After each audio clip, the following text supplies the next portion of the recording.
Olá, seja muito bem-vindo à nossa série Com Direito nas Férias. Essa série foi idealizada para que você, estudante do direito, pudesse ter uma revisão dos principais conceitos, dos principais assuntos que foram abordados no segundo período do curso do direito. Mas deixa eu aqui me apresentar. Meu nome é Kizzy Lima, sou estudante do terceiro período do curso de Direito e resolvi fazer essa série para ajudar você a relembrar de conceitos importantes, revisar, dar algumas dicas para que você não se sinta perdido quando iniciar o próximo período, já esteja mais tranquilo, com conhecimento mais fresquinho, mais fixo na cabeça, tá joia? Veja só, a gente vai ter 12 encontros. Em cada um desses encontros, eu vou abordar uma disciplina específica do segundo período. E por que do segundo período, Kizzy? Veja só, vou contar para vocês a minha breve história. Eu iniciei em agosto de 2020 o curso de Direito, mas eu já iniciei no segundo período, já fui alocada no segundo período. Então, eu passei, estou agora ainda para o terceiro período, ainda não paguei o primeiro, fiquei devendo, vou pagar posteriormente, mas eu vi que há uma necessidade da gente trazer essas revisões para ajudar aqueles estudantes que possivelmente não conseguiram pegar alguns conceitos, aprender alguns conceitos e cá entre nós, a linguagem de estudante para estudante às vezes é bem mais fácil de ser entendida. Então por isso que eu resolvi idealizar essa série com muito carinho, com muito empenho.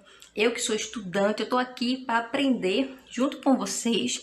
Então eu vou transferir um pouquinho do que eu sei, para que a gente possa ter essa troca de conhecimento e que a gente possa juntos construir esse conhecimento que é muito importante. E com direito nas férias, por quê? Claro, nas férias, porque a gente precisa estudar também nas férias. Não é só curtir e relaxar, a gente também precisa dar aquela revisada básica para não cair no esquecimento, não é verdade? Então, bora lá. Gente, antes de eu iniciar, eu vou falar aqui nesses encontros, eu até anotei aqui para não esquecer nada, a gente vai falar sobre direito penal 1, direito constitucional, direito civil, teoria geral do direito, direito processual civil, e eu também vou falar para vocês direito empresarial também, e eu vou, nesse primeiro vídeo, eu vou trazer para vocês um conceito de uma disciplina que ela é aprendida geralmente no primeiro período. E por que eu vou trazer essa disciplina? Vou falar dela. É uma disciplina bônus para a gente poder começar a debater. Porque é interessante a gente falar sobre uma disciplina que é considerada uma disciplina propedêutica, ou seja, introdutória, que é introdução ao estudo do direito. Olha, já estou aqui com a minha pauta, veja só. Tá vendo aqui, ó, com direito nas férias, já tá aqui a minha pauta para não esquecer nenhum conteúdo, nenhum assunto importante. Então eu vou fazer uma breve introdução sobre essa disciplina que é a introdução ao estudo do direito, para que a gente possa relembrar, você que já passou pelo primeiro período e precisa relembrar esses conceitos sobre essa disciplina que é muito importante, porque ela é a base. É ela que vai te apresentar, vamos assim dizer, ao mundo do direito. Então é interessante que a gente fale um pouquinho, antes da gente falar sobre direito penal, antes da gente falar sobre direito civil, que a gente tenha esse bate-papo falando um pouquinho sobre a introdução ao estudo do direito. E eu já começo trazendo uma pergunta para você. Até anotei aqui, ó, para você. O que é direito? Será que você consegue responder com suas palavras? Sim. O que é que você acha que é o direito? Olha, eu trouxe alguns conceitos de alguns doutrinadores.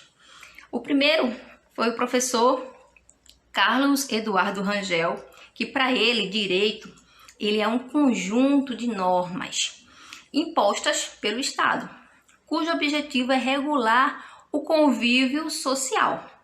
Já o Washington de Barros Monteiro, ele vai trazer um conceito que corrobora com essa afirmação do professor Carlos Eduardo. Ele vai dizer assim, olha, o direito, ele é um conjunto de normas, mas de normas gerais e positivas, ou seja, postas, escritas em um ordenamento, em um código, por exemplo, que regulam a vida social.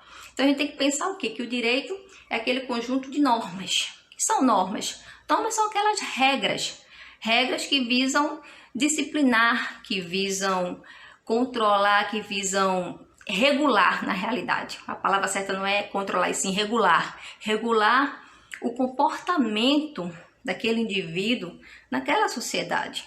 Para que haja o quê? Para que haja uma pacificação, para que não haja conflitos, para que haja segurança, para que haja uma proteção na realidade.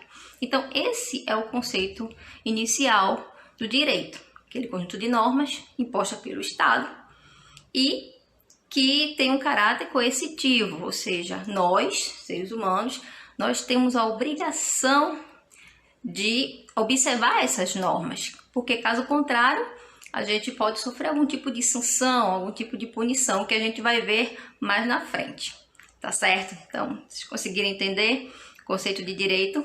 Ótimo. Então, vamos avançar. O direito também, ele é uma ciência social aplicada.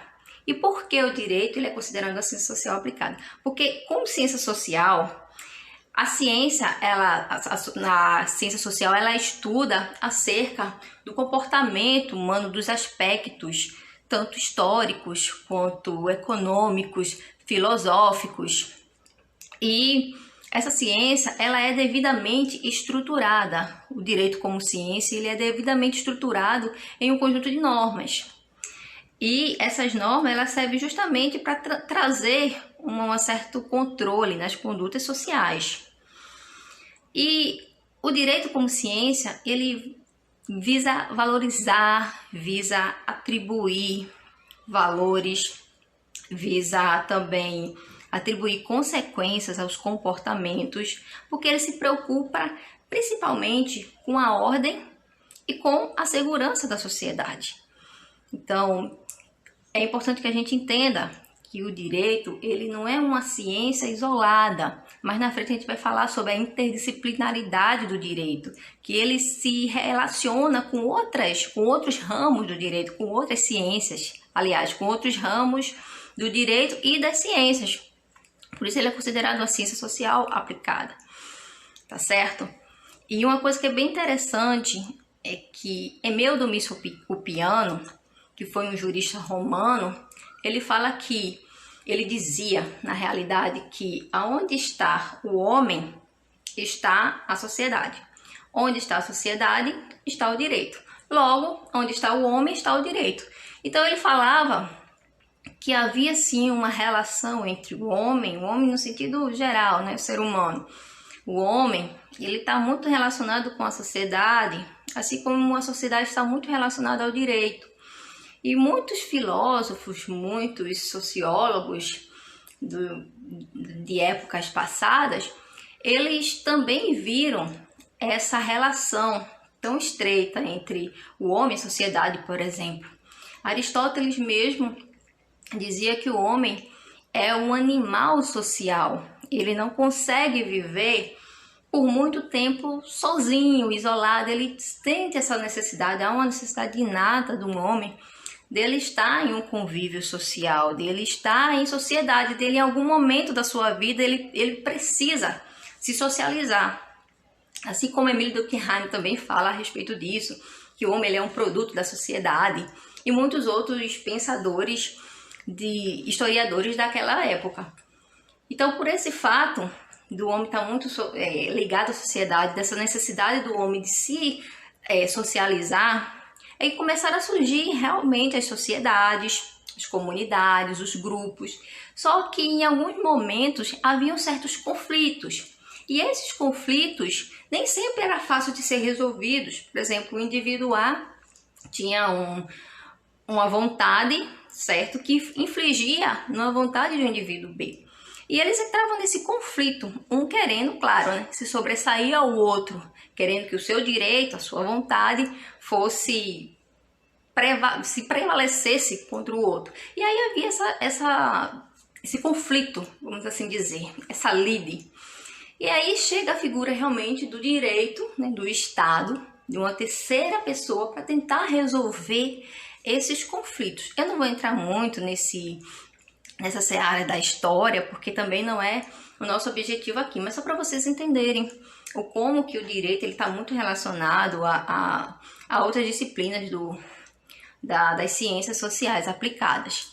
Então, surge o direito justamente para que ele traga essa harmonia, para que ele traga essa pacificação, para que ele tente trazer um equilíbrio em que essas duas partes em que estão em conflito haja um tratamento equitativo, para que nenhum dos dois saia perdendo, na realidade, para que haja uma solução que seja boa para ambas as partes. Então é exatamente isso que o direito, ao longo do tempo, ele vai se evoluindo, vai se modificando, mas justamente é para trazer justamente essa harmonia, essa paz, para tentar extinguir esse conflito, evitar esse conflito, prevenir de alguma forma. Então, para a gente ver a importância que o direito ele tem, não é verdade? Então vamos lá, vamos avançar. Dito isso, vamos falar agora de outros conceitos.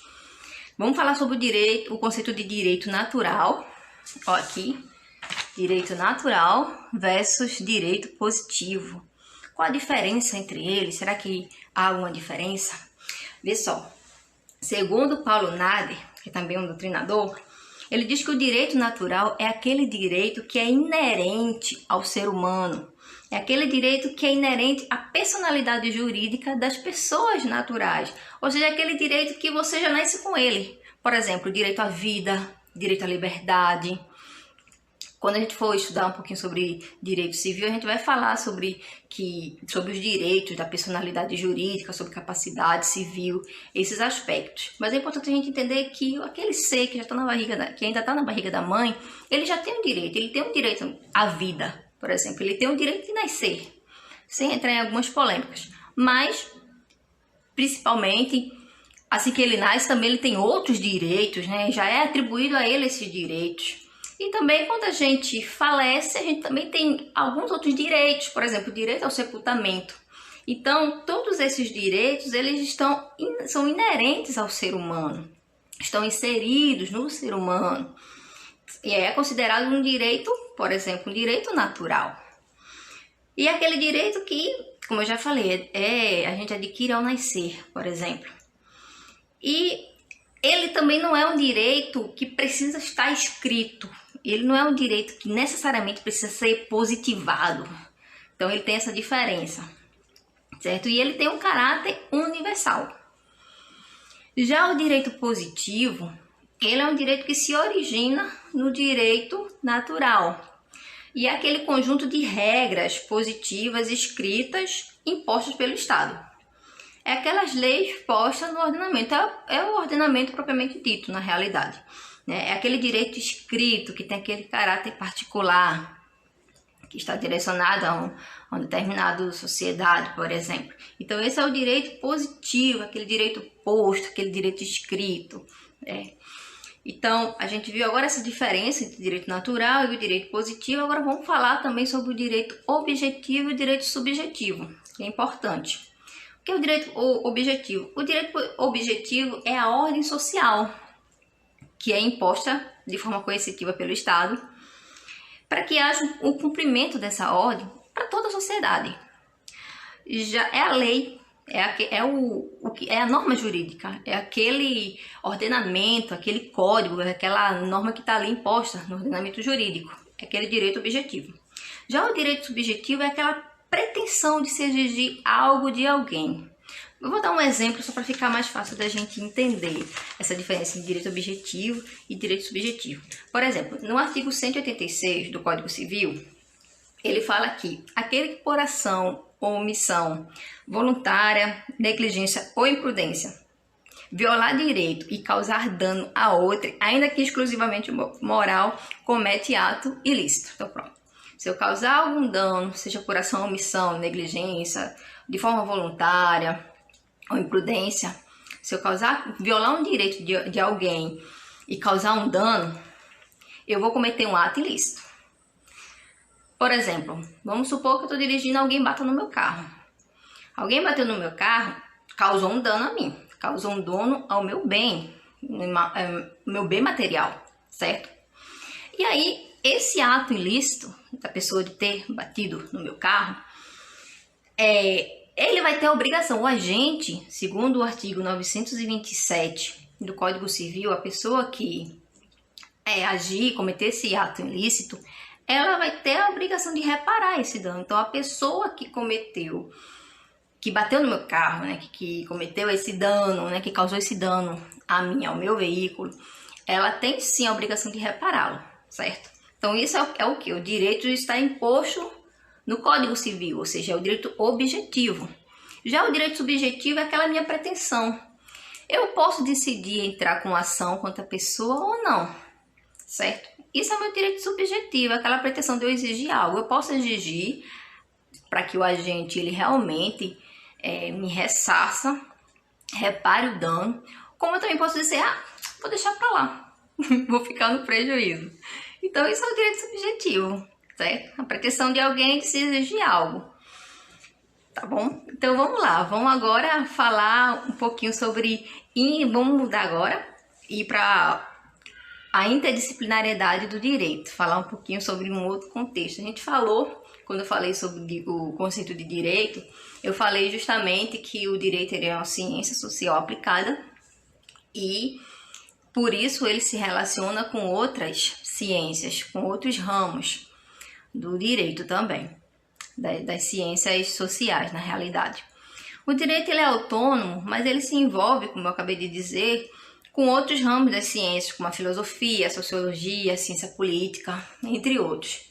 E é assim, engraçado, até interessante, porque quando a gente vai estudar direito, a gente às vezes tem aquele questionamento logo inicial, mas por que eu vou estudar ciência política? Por que eu vou estudar economia? Tem algumas grades do curso de direito que tem economia, sociologia, filosofia do direito. E às vezes alguns estudantes ficam se perguntando, mas por que eu vou estudar filosofia? Por que eu vou estudar história do direito? Gente, por conta dessa interdisciplinariedade que o direito ele tem. Ele se envolve com essas ciências sociais. Por quê? Porque o direito ele é aquele conjunto de normas que vai ser impostas para regular a conduta do ser humano, a conduta da sociedade. Certo? Então, mas quem é essa sociedade? Então, para o direito saber, conseguir regular essa sociedade, esse homem, esse ser humano, ela precisa conhecer, mas quem é o ser humano? Quem é? Quais são as necessidades dele? Que sociedade é essa? Né? Como é a sociedade? Então, são alguns questionamentos que o direito por si só não vai conseguir responder. Ele precisa da ajuda de outras disciplinas, tais como filosofia, sociologia, para que ele consiga realmente entender quem é essa sociedade que ele vai regular, quem é esse ser humano que ele vai impor essas regras, para que haja uma maneira mais harmônica, mais efetiva daquele direito ser posto, para que haja a justiça. E aí a gente já entra nesse outro conceito do que é justiça. Às vezes a gente vê muitas pessoas clamando por justiça, pedindo por justiça, mas o que é a justiça? Né? Qual é o conceito?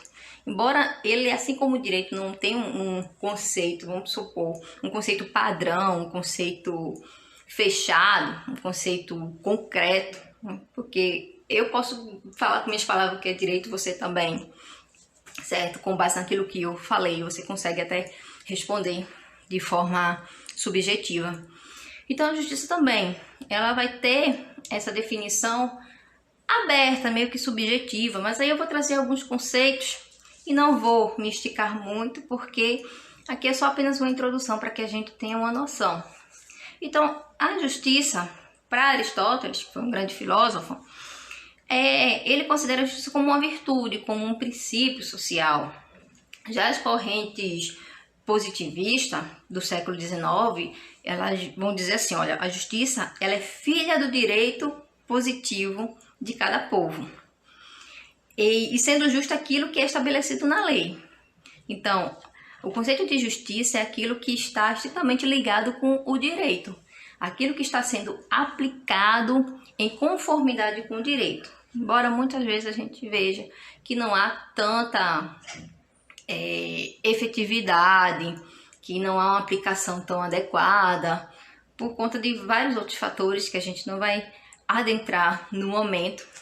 Mas é particularmente isso, que a justiça ela é considerada como, para a corrente juspositivista, que é a filha do direito positivo e só é justo aquilo que está estabelecido na lei, aquela aplicabilidade da lei. certo? No seu sentido estrito.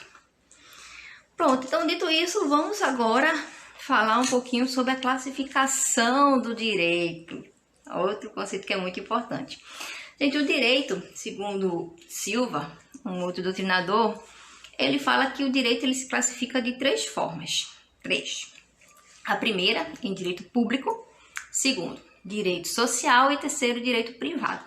No direito público, há algumas subdivisões, em que vão entrar alguns ramos do direito. Entre eles, direito constitucional, direito administrativo, direito econômico, direito financeiro, direito tributário, direito urbanístico, direito processual, direito penal, direito internacional. Isso no direito público. Já o direito social, ele vai abarcar o direito do trabalho e o direito previdenciário. E o direito privado, ele vai trazer como sua subdivisão os ramos do direito civil e do direito comercial, que também pode ser considerado como direito empresarial, certo? E falando sobre o direito público. No direito público, há participação estatal, há uma relação de subordinação, em que o Estado ele tem uma certa hierarquia e ele vai subordinar as partes, a sociedade, por exemplo.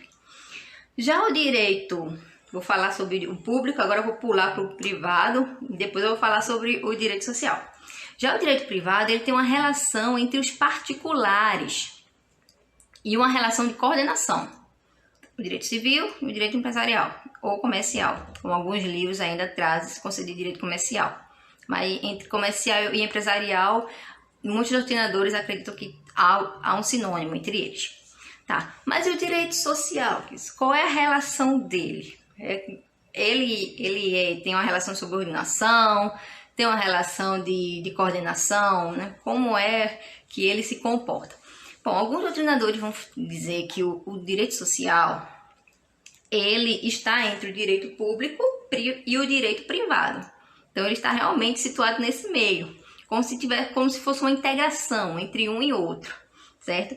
Vai ser considerado como se fosse um direito misto, um direito horas público, horas privado. Então, essa é o que alguns doutrinadores eles consideram com relação ao direito social, certo? Entendido? Pronto, falando sobre isso, agora a gente vai adentrar sobre outros conceitos, que é falar sobre a diferença entre as normas. Você sabe qual é a diferença entre norma ética, norma moral e a norma jurídica? Há diferenças. Mas antes da gente falar das diferenças, vamos falar das particularidades. Aliás, vamos falar das semelhanças entre elas. Qual é a semelhança entre a norma ética, moral e jurídica? Eu vou trazer apenas uma para ser bem rápido, certo? A semelhança entre essas 3 normas é que todas as 3 são regras de conduta. Todas essas 3 normas elas vão trazer regras de conduta de comportamento. O que cada uma dessas regras vai especificar já é a diferença entre elas. Por exemplo, as normas éticas, elas são normas de caráter universal. São normas atemporais. Não importa o tempo, aquelas regras, aquelas condutas vão sempre existir. E a ética, ela visa tratar do que é certo, do que é errado, do que é justo, injusto, do que é correto, do que não é correto, do que é honesto, do que não é honesto. Por exemplo, vamos dar um exemplo de uma norma ética. Por exemplo, não é ético você cometer um crime, embora isso também vai estar atrelado nas normas jurídicas. Então, por exemplo, roubo. Roubar é algo que é errado, é antiético. Em qualquer país é errado você furtar ou roubar bens de uma outra pessoa, certo? Matar alguém, por exemplo, trazendo esses exemplos para a área do direito penal. Então, por exemplo, mentir também. Do ponto de vista ético, também não seria adequado, não seria certo você mentir. Enfim, então só para vocês terem uma noção do que seriam essas normas éticas. Já as normas morais, elas, diferente das normas éticas, ela não vai ter esse caráter atemporal. Ela tem um caráter temporal. e ela não tem um caráter universal, ela tem um caráter particular, porque elas são regras de conduta de determinado grupo, de determinada sociedade. Tem muito a ver também com cultura, por exemplo. Então, pode ser que em um grupo, em um contexto social, uma determinada regra seja errada e em outro grupo não seja. Por exemplo, existem alguns países em que se você matar um determinado animal, você está cometendo um crime. E já em outros países, se você matar esse mesmo animal, já não é crime. Dependendo, né? Se for para torturar, enfim, aí que não é correto. Mas, só para trazer, por exemplo, a vaca, por exemplo. Existem alguns países que não acham correto você matar uma vaca. Aqui, no Brasil, você pode se utilizar, matar a vaca para poder se alimentar, por exemplo. Então, as normas morais, ela vai depender do contexto. Por exemplo, em um grupo social, pode ser que haja coisas que sejam aceitas, embora possa não ser, do ponto de vista ético, correto, mas se aquele grupo ele aceita aquele tipo de conduta, aquele tipo de comportamento, então é isso que a moral ela vai tentar disciplinar, ela vai tentar falar. Por isso que ela não tem esse caráter atemporal, porque ela pode mudar. Então aquele grupo pode ser que ele aceite uma determinada regra, uma determinada conduta, mas com o passar do tempo, aquela conduta já não seja mais aceita, certo? Então, é particularmente isso. E as normas jurídicas? Qual é a diferenciação delas? A norma jurídica, ela tem um caráter diferente, particular, porque a norma jurídica, ela tem um caráter coercitivo. Um caráter coercitivo que as normas morais e as normas éticas não têm. Por quê? Porque a norma jurídica é aquela norma que ela é imposta pelo Estado. Exposta pelo aquele que tem o poder de atribuir o direito. E se você não obedecer essas regras, você pode sofrer alguma sanção, alguma punição, alguma penalidade, certo? Então, essa é a diferença entre as normas jurídicas, as normas éticas e as normas morais. Nem toda norma moral, se você infringir, você vai estar infringindo as normas jurídicas. Mas, se você infringir as normas jurídicas, possivelmente você vai estar ferindo uma norma ética, pode estar inserida nessas normas jurídicas. E, claro, você infringindo uma norma jurídica, você vai ter uma punição, vai ter aquela espécie de sanção. Certo? Entendido? Pronto, então a gente vai finalizar esse vídeo, para que ele não se estenda muito. A gente vai falar agora, a gente vai fechar esse estudo da introdução ao estudo do direito, falando sobre a teoria tridimensional do direito, de Miguel Reale, foi um grande doutrinador. Então, Miguel Reale, ele vai falar sobre a teoria tridimensional do direito. A teoria tridimensional do direito, de Reale, ela busca entender como é que se constrói uma norma, certo? Uma tridimensionalidade. E ele fala que essa tridimensionalidade, na realidade, é um tripé. E esse tripé, ele é constituído pelo fato, pelo valor e pela norma. Então, aqui está a teoria tridimensional do direito de Miguel Reale. Fato, valor e norma. Então, o fato, vamos falar agora sobre o fato primeiro. O fato, ele é aquela conduta, é um acontecimento social. Já o valor, ele é intrinsecamente relacionado ao caráter elementar do valor moral enraizado. Já a norma, ele é aquele aspecto direcionado ao ordenamento jurídico. Gente, eu peguei esses conceitos com o professor Márcio Plastina, do curso de Introdução ao Estudo do Direito, lá da Notório Play. Um curso sensacional.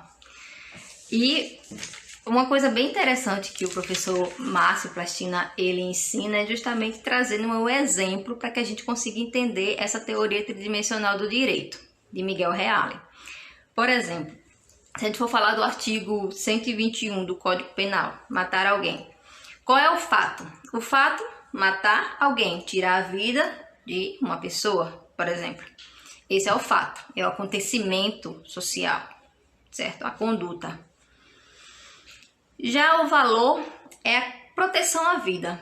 é aquilo que deveria ser protegido e não foi. Por exemplo, a pessoa matou alguém, mas o que deveria acontecer era que aquela pessoa protegesse aquela vida e não matasse. Então, o valor seria a proteção à vida. Já a norma é o próprio dispositivo do artigo. É o próprio artigo 121 do Código Penal. Então, para a gente concluir, finalizar, o fato é o acontecimento, a conduta. No caso, né, uma conduta, nesse sentido aqui, é uma conduta ilícita. O valor é aquela proteção à vida. E já a norma é aquele artigo, é o artigo que vai falar, vai versar sobre aquele fato, né, considerado atípico ou não. Certo, gente? Deu para entender? Gente, olha, eu quero encerrar esse vídeo agradecendo a você que está assistindo. E eu estou aberta a dúvidas, se você tiver com alguma dúvida, comentários, sugestões, críticas. Fiquei um pouquinho nervosa, porque eu não estou muito habitualizada a fazer vídeos, mas eu sei que isso é muito importante, porque eu quero ajudar você, estudante, que tem dificuldades em aprender alguns conceitos. Eu também tenho muitas dificuldades, e a gente fazendo essas trocas é muito enriquecedor, porque a gente vai se ajudando. A gente transmitindo um pouquinho do que a gente sabe, a gente começa a fixar ainda mais esse conhecimento e aprende com os erros. A gente vai crescendo. Então, se alguma coisa eu falei que não estava muito clara, se eu errei em algum aspecto, por favor, me perdoem. Mandem para mim no meu direct, no meu Instagram, @kiz_lima. Perguntas vocês também podem mandar no meu direct, tá bom? Que eu vou ter o maior prazer em responder. Então, espero que vocês tenham gostado desse primeiro vídeo, tá certo? Vou me esforçar para melhorar mais nos próximos. E estamos juntos. O próximo a gente vai disponibilizar na quarta-feira. E a gente vai falar sobre direito penal. A gente vai trocar umas ideias, um bate-papo sobre direito penal, tá certo? Então, um forte abraço para você e até o próximo vídeo. Obrigada!